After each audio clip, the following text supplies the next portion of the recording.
Mga lalaki, ibigin ninyo ang inyong asawa gaya ng pag-ibig ni Kristo sa iglesia. Inihandog niya ang kanyang buhay para rito. Bawat sandali hanap kita. Mga babae, pasakop kayo sa inyong asawa sapagkat yan ang kalooban ng Panginoon. Kaya mahal na mahal kita kasi tall, dark, and handsome ka.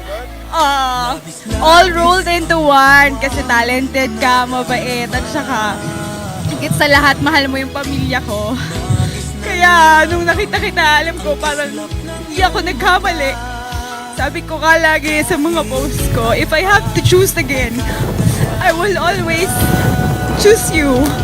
Ganun kita kamahal. Kasama kita, lahat magagawa, lahat ay maiaalay sa'yo. Basta't kasama kita, walang kailangan pa, wala nang hahanapin pa. Basta't kasama kita. Naway ang singsing na ito na isang makabuluhang palatandaan ng pangako ay maging sagisag ng kadalisayan at kawalang katapusan na inyong pag-ibig. Parang ikaw yung kumpleto sa akin eh. Parang kang sentrum.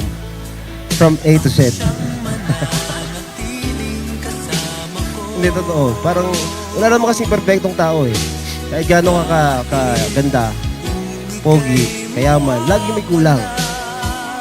Pero nung nakilala ko siya, parang kinumpleto niya yung kulang. Kaya itangin tayo maghihiwalay hanggang kamatayan. Mahal na mahal kita. Kasama kita, lahat magagawa, lahat ay maiaalay sa'yo. Basta't kasama kita, walang kailangan pa, wala nang hahanapin pa. Basta't kasama kita.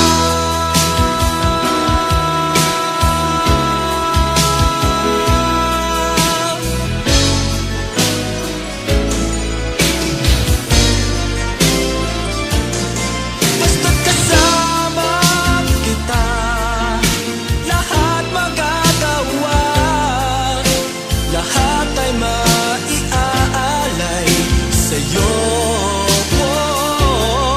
Basta't kasama kita, walang kailangan pa, wala nang hahanapin pa. Basta't kasama kita.